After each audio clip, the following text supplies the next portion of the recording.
Je ne verrai plus jamais Ratatouille de la même manière.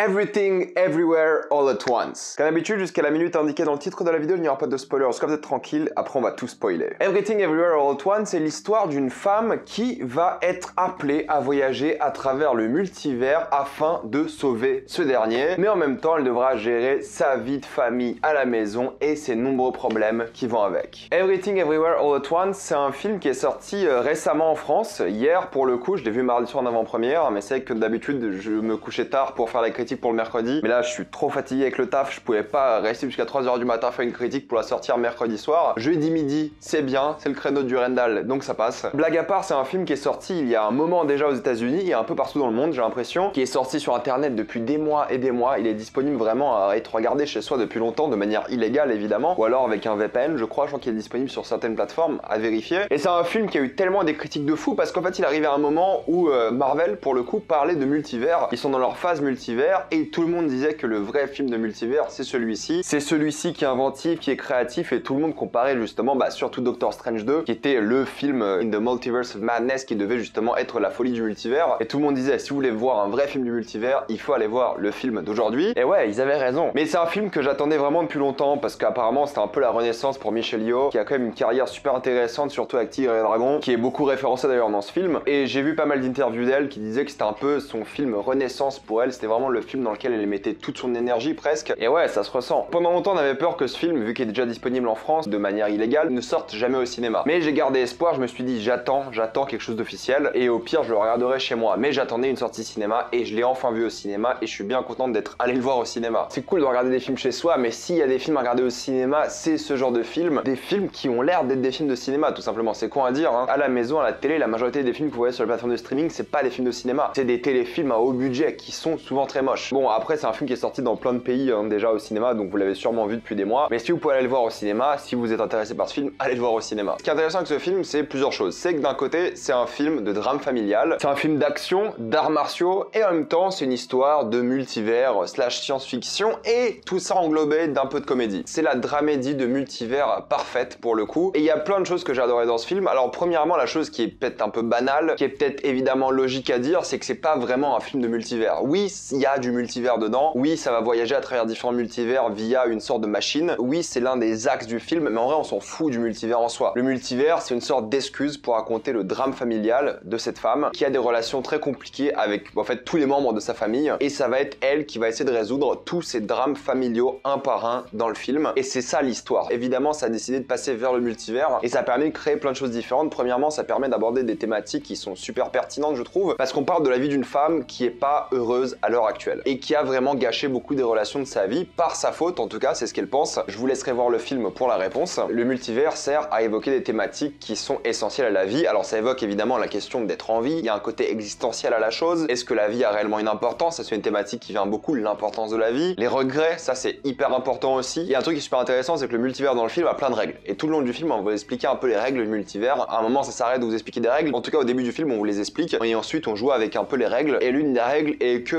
dès que tu fais un choix de vie, il y a un multivers qui se crée parce que tu aurais pu faire un choix différent. Et ça c'est un truc auquel je pense qu'en tant qu'humain on pense souvent. Si j'étais sorti avec cette personne, si j'étais allé à cette soirée, si j'avais choisi ce travail au lieu d'un autre, si j'étais parti en vacances là au lieu d'un autre endroit, comment serait ma vie? Et c'est un peu de ça qui parle et c'est un peu comme ça qu'est créé le multivers dans le film. Et de base c'est des thématiques qui sont vraiment intéressantes parce que le multivers, l'objectif c'est vraiment de parler de ça, c'est de parler des regrets, c'est de parler des ambitions que tu as eues dans ta vie, c'est parler des choix que tu as fait et c'est un peu une manière de refléter sur sa vie et c'est ce que fait le film tout en ayant ce côté vraiment existentiel de l'importance de la vie, pourquoi est-ce qu'on a envie et des choses comme ça. Ça déconstruit vraiment la chose. Et ce que permet de faire le multivers, c'est que ça permet de faire des dingueries. Il y a des univers, je vais pas vous les spoiler, qui sont ridicules. Et au début, ils sont là pour faire sourire et au fait, ils ne les lâchent jamais. Et ça, c'est un truc que j'ai aimé, c'est qu'il y a des univers qui sont risibles et plus t'avances dans le film, plus ces univers sont émouvants, sont dramatiques, sont touchants. Et je me voyais verser des larmes sur des choses mais aberrantes qui sont visuellement mais ridicules. Il y avait tellement une puissance émotionnelle, un vrai crescendo émotionnel que des choses ridicules deviennent extrêmement puissantes à la fin. Et c'est ça la grande force force, c'est qu'ils ont vraiment compris c'est quoi un film multivers. Pour le coup, ils se font vraiment plaisir, il y a des transitions de malade, c'est sûrement la grande force du film, hein. Ces fameuses transitions qui sont genre tout le temps présentes. En termes de mise en scène, ça ne s'arrête jamais. C'est un rythme extrêmement effréné, c'est un film d'action au final, hein. Des transitions de partout, des moments grandioses d'action, d'arts martiaux, super bien filmés, super jouissifs, et à chaque fois, t'as une nouvelle idée par rapport au multivers, à chaque plan, et chaque idée symbolise quelque chose par rapport à la vie de cette femme, par rapport à sa famille et des choses comme ça. Ils ont vraiment utilisé le multivers d'un point de vue thématique super pertinent, super touchant. Ils l'ont utilisé de manière émouvante, surtout vers la fin, et ils l'ont utilisé de manière visuelle. Ils se font vraiment plaisir avec le multivers. C'est un film qui a coûté 25 millions de dollars. C'est le film A24 qui a rapporté le plus au box-office, 100 millions de dollars. C'est le premier film à avoir dépassé les 100 millions, pour évidemment A24. Et pour 25 millions de dollars, c'est plus beau que la majorité des films que vous allez voir cette année qui sont des blockbusters. C'est une évidence. Il y a de la créativité, il y a de l'inventivité, ça ne s'arrête jamais, c'est un plaisir visuel de dingue. Pourtant, c'est majoritairement filmé sur des fonds verts et dans des bureaux, ce qui est assez surprenant. Enfin, j'exagère un petit peu, mais grosso modo, c'est ça. Des bureaux et une laverie. Et pourtant, ça regorge d'idées, ça regorge de moments glorieux. Tu vois qu'ils ont mis énormément de travail dans la mise en scène. Et toute cette mise en scène est mélangée évidemment au drame des personnages, parce que c'est une étude de personnages, de cette femme-là qui vit évidemment ces choses. Et ce mélange-là de mise en scène avec la musique, les sons, surtout pendant les scènes d'action, les musiques sont tellement jouissives et les sons aussi. Tu vois que pour Michelle Yeoh, c'est un peu un retour aux sources. Tu vois qu'il se fait vraiment plaisir et toutes ces cascades sont dingues et stylées. Alors bon, je vais pas vous dire que c'est le film d'action de l'année, hein. C'est pas le but d'être un film d'action, mais il y a quand même des scènes d'action extrêmement jouissives et bien faites. Donc ça arrive à avoir un multivers, ça arrive à être vachement touchant. Je vous en dirai pas plus, mais honnêtement, à la fin, moi j'étais un peu écroulé. Je vous expliquerai pas pourquoi, mais vraiment, j'ai ressenti énormément d'émotions et c'était un vrai crescendo émotionnel, des vraies montagnes russes à la fin. Mais tout le long, tu sens que ça dirige vers une fin quand même qui est assez forte et la fin est clairement forte et vous allez rire et pleurer sur des trucs qui ont l'air ridicules et ça marche du tonnerre. Et en plus, c'est super drôle. Alors pas en mode drôle, ça gâche le drame, mais drôle avec des choses qui semblent aussi aberrantes à certains moments. Il y a un côté très sexuel à l'œuvre qui au début fait un peu immature, après tu dis au fait, je comprends, je vois de quoi ça parle. Puis t'as ces thématiques existentielles, sur la dépression aussi beaucoup, sur l'espoir, sur le fait d'avoir une vie parfaite, la manière dont ça explique en fait que la vie parfaite n'est pas possible, et toutes ces thématiques là que je vous spoilerai pas, qui sont super intéressantes, super pertinentes. C'est un film qui dure 2h20, vraiment j'étais scotché de A à Z, il y a aucun moment où je me suis dit c'est trop long. Peut-être à certains moments ils expliquent un peu trop encore le multivers et tu t'en fiches un petit peu, parce que toi ce qui t'intéresse c'est pas le multivers, hein, c'est vraiment le côté drame familial, mais sinon honnêtement tout était nickel quoi. Je me suis pas ennuyé une seule seconde, j'étais ému de A à Z, j'ai trouvé l'action super jouissive, j'ai passé un super moment devant ce film, les acteurs étaient géniaux, Michelle Yeoh évidemment dont j'écorche probablement le nom, et l'acteur qui joue son mari, je vais même pas oser prononcer son nom parce que je ne peux pas je pense. Ils avaient une alchimie de dingue et tous les acteurs ont une alchimie de dingue, leurs personnages tu les adores, ils sont bien développés, en plus ils parlent souvent chinois, j'imagine qu'ils parlent mandarin, je n'en sais rien, je m'y connais pas assez, et en même temps anglais. Il y a ce côté où au fait c'est des immigrés, du coup ils utilisent les deux langues en même temps, et si vous parlez une langue différente avec vos parents ou quelqu'un d'autre, vous utilisez souvent les mêmes langues en même temps. Donc ça c'est un truc qui m'a fait kiffer parce que des fois ils parlent anglais, des fois ils parlent chinois du coup disons, et j'ai trouvé que c'était génial au fait parce que ça rendait le truc encore plus immersif. Pour conclure, je pense clairement que c'est peut-être le meilleur film que j'ai vu cette année, le film qui m'a le plus impacté, le plus touchant, le plus fort. Ça n'a pas déçu, pourtant j'avais des attentes assez extraordinaires, ça ne m'a pas déçu, ça m'a surpris, il y a tout le temps des surprises, et tout le temps un peu des moments choquants, risibles, ridicules, mais ça fonctionne tellement bien, et en vrai c'était juste un pur bonheur, il y a des scènes clairement mémorables, il y a des moments en action, en émotion, visuellement c'est super beau, tu vois que ça reste quand même 25 millions de dollars de budget, mais avec cet argent là ils ont fait des choses assez dingues, et ouais c'est sûrement l'un des meilleurs films de cette année, voire le meilleur, et je ne peux que vous conseiller d'aller le voir au cinéma, c'est une véritable claque, et vous devez foncer, et c'est un film qui est fait pour tout le monde au final, hein, parce que ça parle d'un drame familial, et en même temps ça a de l'action, ça a de la comédie, ça mélange vraiment tout ça parfaitement, et il n'y a jamais de problème de ton, genre jamais tu dis ah il y a trop de comédie, là il y a trop d'action, il y a peut-être ces petits moments sexuels qui étaient un peu immatures au début, mais tu les comprends au fur et à mesure, mais ça marche du tonnerre, et ça parle de tellement de choses qui sont universelles, humaines, et vous devez aller voir ce film. On va rapidement passer en spoiler.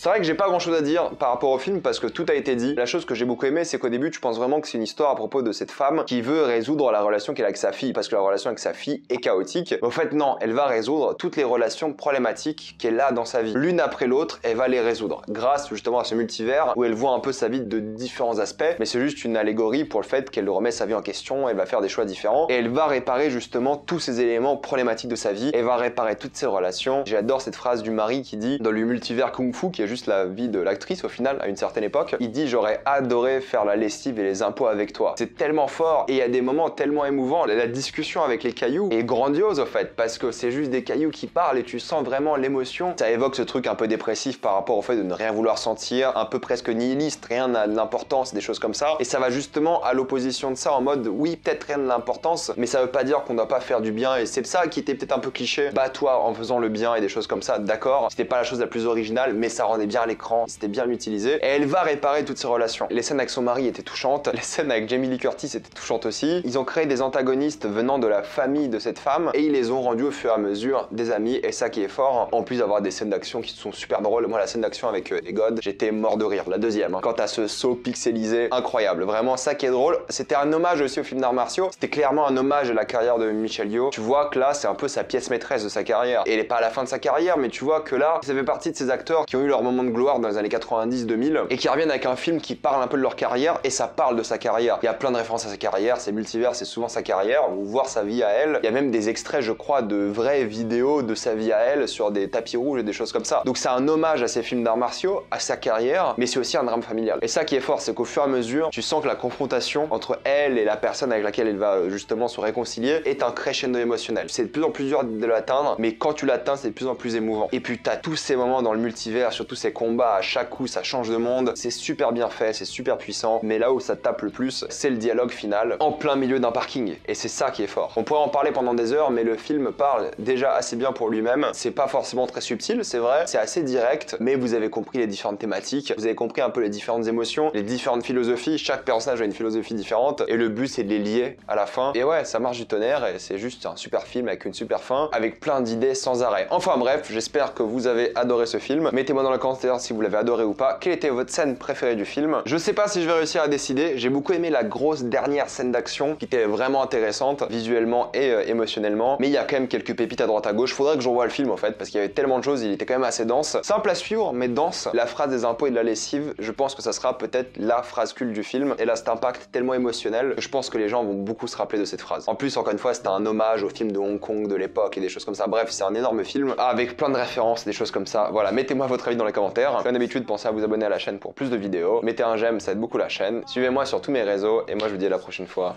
Salut à tous.